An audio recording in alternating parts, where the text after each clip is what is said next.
जय हिंद दोस्तों, कैसे हैं आप सब। तो आशा करते हैं आप सब अच्छे होंगे। आज हम लोग देखेंगे बिहार फायरमैन का मॉक टेस्ट 3 देखेंगे। जैसा कि आपको पता होगा, जो बिहार फायरमैन का एग्ज़ाम होने वाला है उसमें बहुत ही कम समय बचे हैं, तो उसके लिए हम लोग एक मॉक टेस्ट चला रहे हैं। और एक मॉक टेस्ट में आपको यहाँ पर 50 प्रश्न दिए जा रहे हैं। तो चलिए हम इसको स्टार्ट करते हैं।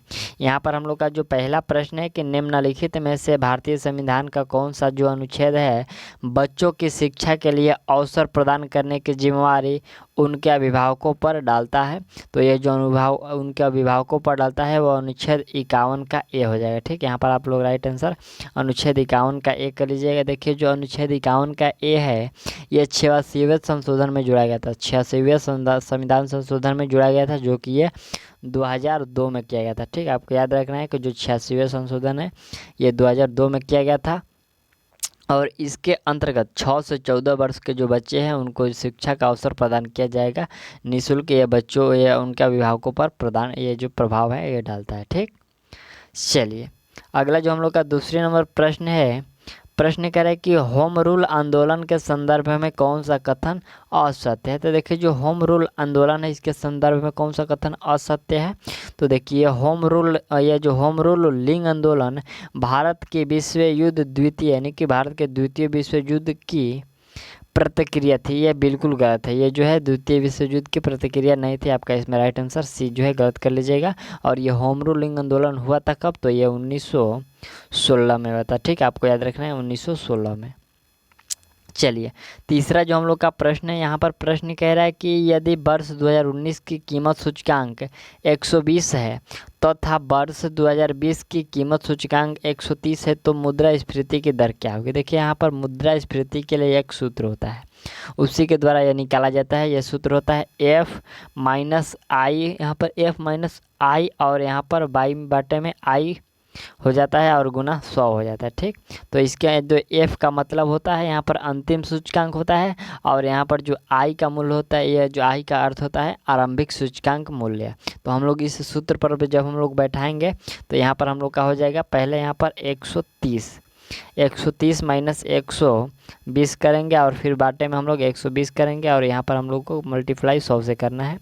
तो यहाँ पर हम लोग देखिए कटाएंगे तो यहाँ पर जो हम लोग का आएगा वह 8.33 आएगा। ठीक, कितना आएगा 8.33। तो यहाँ पर राइट आंसर आपका सी हो जाएगा। ठीक, चलिए चौथे नंबर जो हम लोग का प्रश्न है कि लोकसभा सभापति को उसके कर्तव्यों के निष्कासित किया जा सकता है। देखिए, जो लोकसभा है सभापति को उसके कार्यकाल से निष्कासित जो है किया जा सकता है। कैसे निष्कासित किया जा सकता है, तो देखिए उस सदन के सभी सदस्यों के बहुसंख्यक सदस्यों द्वारा प्रस्तावित पारित करके उनको हटाया जा सकता है। यहाँ पर आपका राइट आंसर ये हो जाएगा। ठीक, चलिए अगला जो पॉइंट हम लोग का 5वें नंबर प्रश्न है, प्रश्न कह रहा है कि दिन व रात 21 मार्च को बराबर होते हैं। देखिए, जो 21 मार्च को दिन और रात बराबर होते हैं कहाँ पर होते हैं, पहला है मक्का रेखा, कर्क रेखा, भूमध्य रेखा, इनमें से कोई नहीं। तो यहाँ पर जो आपका राइट आंसर हो जाएगा वह देखिए, जो भूमध्य रेखा पर जो 21 मार्च को दिन और रात एकदम बराबर होता है। राइट आंसर इसमें आप लोग सी कर लीजिएगा। अगला जो प्रश्न हम लोग का 6ठे नंबर प्रश्न है कि निम्नलिखित में से किसके व्यापगमन का सिद्धांत पेश किया जिसके द्वारा प्राकृतिक उत्तराधिकारी की अनुपस्थिति में भारतीय राज्यों के आधिपत्य का व्यापगम ब्रिटिश का होना था। यह किसके द्वारा यहाँ पर सिद्धांत जो पेश किया गया था, तो बिल्कुल यह जो पेश किया गया था यह लॉर्ड डलहौजी के द्वारा पेश किया गया था। किसके द्वारा, लॉर्ड डलहौजी के द्वारा पेश किया गया था, जो यह भारत का गवर्नर रहा था। तो 1848 से लेकर 1856 तक वो रहा था। ठीक, 1856 तक, 48 से लेकर 56 तक वो भारत का गवर्नर रहा था। ठीक, आपको याद रखना है। चलिए अगला जो हम लोग का 7वें नंबर प्रश्न है कि क्षेत्रफल की दृष्टि से भारत का सबसे बड़ा राज्य, क्षेत्रफल की दृष्टि से भारत का सबसे बड़ा राज्य कौन सा हो जाएगा, तो वह हो जाएगा राजस्थान। ठीक, कितना हो, कौन सा हो जाएगा, राजस्थान हो जाएगा। इसके हम लोग भौगोलिक क्षेत्रफल की बात करें तो इसका होता है 3,42,239 वर्ग किलोमीटर है। ठीक, जो कि कुल भारत के क्षेत्रफल का 10.4% है। ठीक, कुल क्षेत्रफल जो कुल भारत का क्षेत्रफल है इसका 10.4% ये राजस्थान का क्षेत्रफल है। ठीक, कितना है 3,42,239 वर्ग किलोमीटर, आपको याद रखना है। चलिए अगला जो हम लोग का प्रश्न है कि काले छिद्र जिसको ब्लैक होल का सिद्धांत किसके द्वारा खोजा गया था? तो जो ब्लैक होल है इसका सिद्धांत किसके द्वारा? एस चंद्रशेखर के द्वारा खोजा गया था। ठीक, यहाँ पर जो एस का मतलब होता है सुब्रमण्यम चंद्रशेखर के द्वारा। ठीक, यहाँ पर जो एस का फुल फॉर्म होता है, मतलब एस का जो पूर्ण रूप बोले तो सुब्रमण्यम होता है। ठीक, चलिए अगला जो प्रश्न हम लोग का यहाँ पर है 9वां नंबर प्रश्न कि हाइड्रोजन बम किसने विकसित किया? देखिए यहाँ पर हाइड्रोजन बम किसने विकसित किया? तो यह किसके द्वारा किया गया था? यह किया गया था एडवर्ड टेलर के द्वारा। ठीक, हाइड्रोजन बम किसके द्वारा विकसित किया गया था? एडवर्ड टेलर के द्वारा। चलिए अगला जो प्रश्न हम लोग का 10वें नंबर प्रश्न है कि मौसम संबंधित नक्शों पर समान वर्षा के स्थानों को जोड़ने वाली एक रेखा है जो कहलाती है, क्या कहलाती है? तो बिल्कुल वह कहलाती है आइसोहाइट कहलाती है। क्या कहलाती है? आइसोहाइट। इसका अंग्रेजी नाम है आइसोहाइट। इसको हिंदी में हम लोग समवर्षा रेखा भी कह सकते हैं। ठीक, चलिए अगला जो प्रश्न हम लोग का 11 नंबर प्रश्न है कि तारों का रंग यहाँ पर तारों का रंग व्यक्त करता है उसका, यानी कि जो तारों का रंग है वो व्यक्त करता है उसके किस पर? तो उसके तापमान पर। किस पर? उसके तापमान पर। राइट आंसर आप सीख लीजिएगा। चलिए अगला जो प्रश्न हम लोग का यहाँ पर है कि फलीसा परीक्षण निम्नलिखित में से किसकी पहचान? यहाँ पर थोड़ा सा फलीसा होता है, यहाँ पर आलिसा होता है, यहाँ पर ई होगा। ठीक है, आप लोग थोड़ा सा इसमें थोड़ा मिस्टेक कर दिए हैं। यहाँ पर आपका जो है एलिसा होता है। ठीक, तो ये जो एलिसा परीक्षण है निम्नलिखित में से किसके पहचान के लिए किया जाता है? आपको सभी को पता होगा। तो यह HIV के संक्रमण की जांच करने के लिए जो है एलिसा परीक्षण है ये किया जाता है। ठीक, यहाँ पर आप लोग राइट आंसर सी कर लीजिएगा। चलिए अगला जो हम लोग का पॉइंट है यहाँ पर प्रश्न है कि उत्प्रेरक की उपस्थिति में यह हाइड्रोजन के साथ नाइट्रोजन की अभिक्रिया द्वारा अमोनिया बनाने का एक औद्योगिक प्रक्रम है। या जो यहाँ पर कह रहा है कि उत्प्रेरक की उपस्थिति में यह हाइड्रोजन के साथ नाइट्रोजन की अभिक्रिया द्वारा अमोनिया बनाने का एक औद्योगिक प्रक्रम है। कौन सा प्रक्रम है? तो जो प्रक्रम है हैबर प्रक्रम है। तो इसको हैबर विधि भी बोलते हैं। ठीक, चलिए अगला जो पॉइंट हम लोग का 14वें नंबर प्रश्न है कि भारतीय संविधान की कौन सी अनुसूची राज्य परिषद की सीटों के बारे में, यहाँ पर सीटों की बंटवारे के बारे में वर्णन करती है? यहाँ पर देखिए जो प्रश्न की कौन सी अनुसूची है जो राज्य परिषद के सीटों की बंटवारे के बारे में वर्णन करती है? तो यहाँ पर हम लोग को अनुसूची बताना है। तो वह जो अनुसूची कौन सी है आपको बताइए? वह अनुसूची आपका चौथी है। ठीक, यहाँ पर राइट आंसर आप लोग चौथी अनुसूची कर लीजिएगा। चलिए अगला जो पॉइंट यहाँ पर हम लोग का है कि पृथ्वी के केंद्र पर किसी पिंड का द्रव्यमान होगा। पृथ्वी के केंद्र पर किसी पिंड का द्रव्यमान क्या होगा? उसका स्थिर होगा। ठीक, यहाँ पर स्थिर होगा। चलिए अगला जो पॉइंट हम लोग का है कि पीने के पानी में कोलीफॉर्म जीवाणु की संख्या इससे ज़्यादा नहीं होनी चाहिए। किससे ज़्यादा नहीं होनी चाहिए? तो यहाँ पर 0 प्रति ml नहीं, यहाँ पर नहीं होनी चाहिए। ठीक, यहाँ पर जो ज़्यादा नहीं होना चाहिए, इससे ज़्यादा नहीं होना चाहिए, यानी कि 100 ग्राम जल में यहाँ पर एक भी यहाँ पर जीवाणु नहीं होनी चाहिए। ठीक, यहाँ पर आपका राइट आंसर ये हो जाएगा। चलिए अगला जो प्रश्न हम लोग का यहाँ पर है कि भारत का प्रथम मुख्य न्यायाधीश कौन थे? आप लोग बताइए, आपको पता होगा। भारत का प्रथम मुख्य न्यायाधीश आपको बताना है BK मुखर्जी, PB सिन्हा, हीरालाल जेकोनिया और PB गजेंद्र गढ़कर। ठीक, तो यहाँ पर देखिए आपका जो राइट आंसर होगा हीरालाल जेकोनिया जो थे भारत के प्रथम मुख्य न्यायाधीश थे, आपको याद रखना है। चलिए अगला जो प्रश्न हम लोग का यहाँ पर है कि मुद्रा की क्रय शक्ति में गिरावट लाने वाली ... यहाँ पर ... वस्तुओं एवं सेवाओं के मूल्य स्तर में निरंतर वृद्धि कहलाती है। क्या कहलाती है? तो यह जो निरंतर वृद्धि है वह कहलाती है मुद्रास्फीति। क्या कहलाती है? मुद्रास्फीति कहलाती है। राइट आंसर डी कर लीजिएगा। चलिए अगला जो पॉइंट हम लोग का 19 नंबर है कि जैव प्रौद्योगिकी में शामिल नहीं है। जैव प्रौद्योगिकी में कौन सा इसमें शामिल नहीं है? तो इसमें शामिल जो नहीं है उपयुक्त में से सभी। ठीक, यहाँ पर उपयुक्त में से जो सभी है ये शामिल नहीं है जैव प्रौद्योगिकी में। आपका राइट आंसर डी हो जाएगा। चलिए अगला जो पॉइंट हम लोग का 20 नंबर प्रश्न कह रहा है कि कौन सी भारत की असूचना गुप्तचर यहाँ पर अभिकरण है? तो देखिए यहाँ पर भारत की असूचना जो गुप्तचर अभिकरण है वो कौन सी है? पहला है ISI, रॉ, वॉस और फिर DGS। तो देखिए यहाँ पर जो गुप्तचर है वह रॉ है। कौन सा है? वह रॉ है। यहाँ पर राइट आंसर आप लोग बी के लिए। देखिए जो रॉ का फुल फॉर्म होता है रिसर्च एंड एनालिसिंग विंग होता है, एनालिसिस विंग होता है। ठीक, यहाँ पर रॉ जो है उसका फुल फॉर्म होता है रिसर्च एंड एनालिसिस विंग, इसको संक्षेप में रॉ कहते हैं। और यह जो भारतीय अंतर्राष्ट्रीय गुप्तचर संस्था है, यानी कि जो विदेशों से जो जानकारी है यह इकट्ठा करके भारत को पहुंचाता है, यही इसका काम है, यह रॉ का। ठीक, चलिए अगला जो पॉइंट हम लोग का यहाँ पर है कि बुद्ध का जन्म स्थान। यहाँ पर हम लोग से पूछा गया कि बुद्ध का जन्म स्थान, तो लुम्बिनी हो जाएगा। क्या हो जाएगा? लुम्बिनी महात्मा बुद्ध का जन्म स्थान था। ठीक, चलिए अगला जो पॉइंट यहाँ पर हम लोग का 22 नंबर प्रश्न कह रहे हैं कि निम्नलिखित में से कौन अकबर के दरबार का नवरत्न नहीं था। यहाँ पर अकबर के दरबार का जो कौन सा जो नवरत्न था वो नहीं था। तो देखिए राजा भरमल, ये जो राजा भरमल था ये अकबर के दरबार का नवरत्न नहीं था। देखिए हम लोग थोड़ा सा बात कर लेते हैं अकबर, सम्राट अकबर के 9 दरबारी जो नवरत्न थे उसके नाम हम लोग जानेंगे।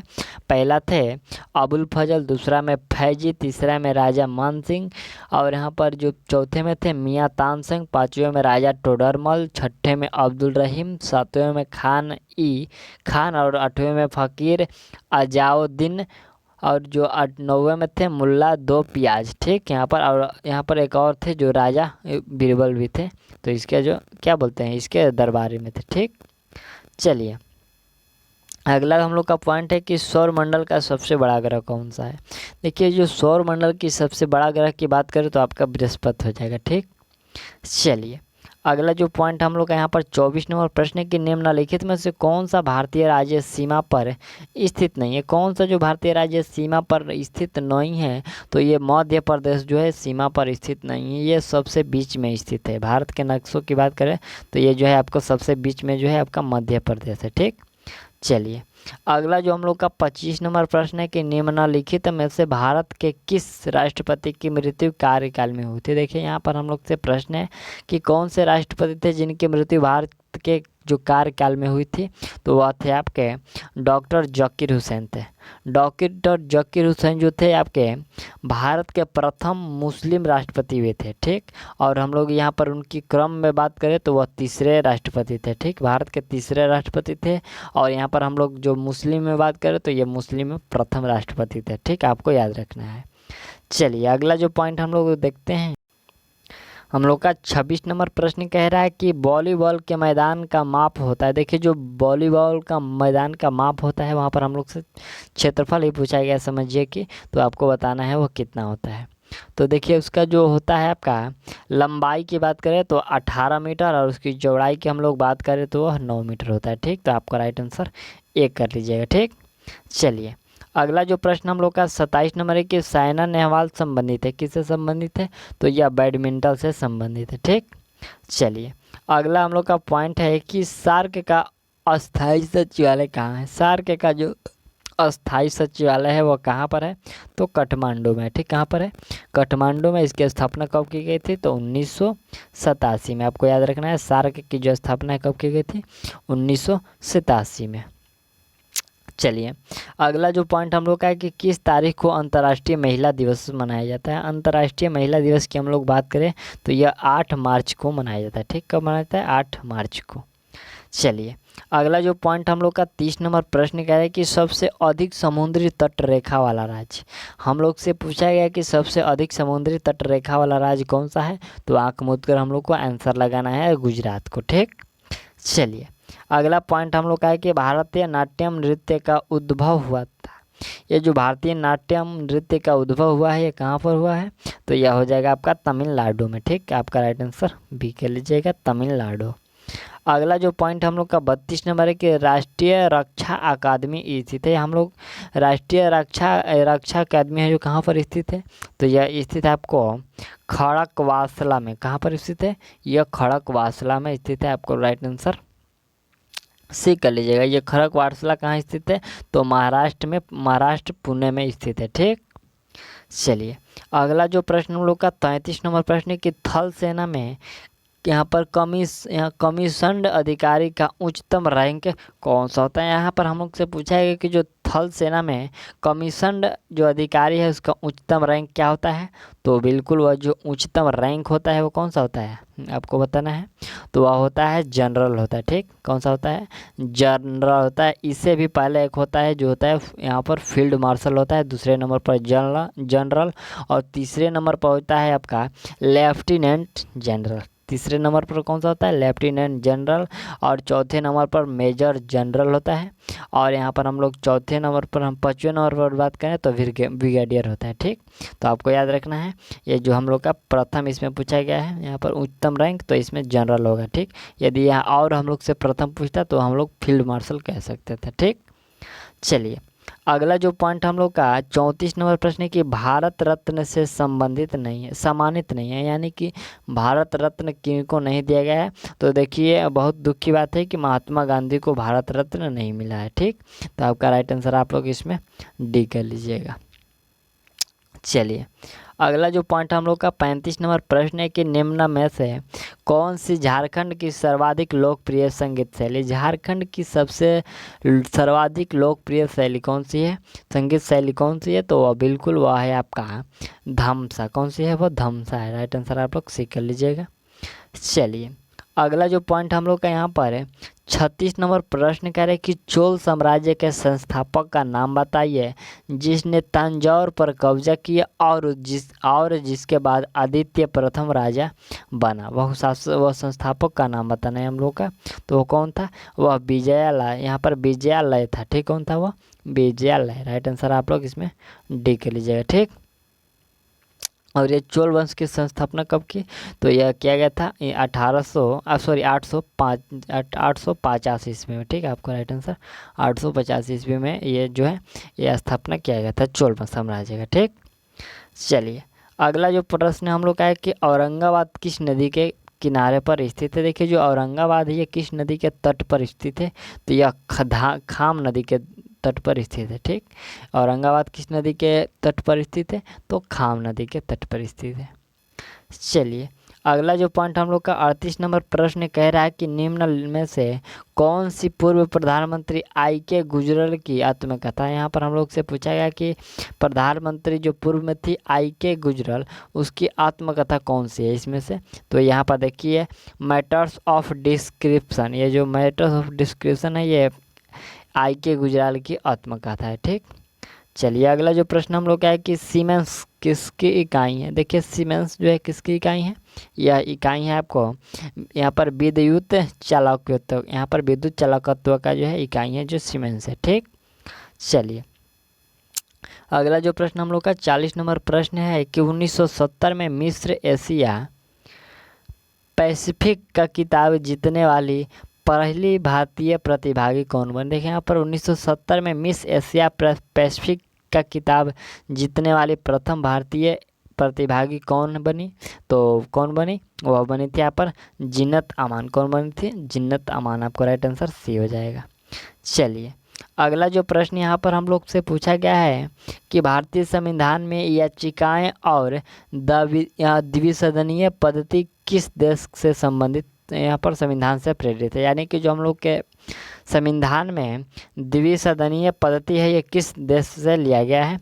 तो बिल्कुल आपको बताना है संयुक्त राज्य अमेरिका से, या ऑस्ट्रेलिया से, आयरलैंड से, या फिर यूनाइटेड किंगडम से। देखिए जो द्विसदनीय पद्धति है ये आपको किस देश से लिया गया है, तो यह लिया गया है आपको यूनाइटेड किंगडम से। ठीक है, आपका राइट आंसर डी हो जाएगा। चलिए अगला जो पॉइंट हम लोग का 42 नंबर प्रश्न कह रहा है कि अंडमान निकोबार द्वीप समूह में सबसे ऊंची चोटी का नाम बताइए।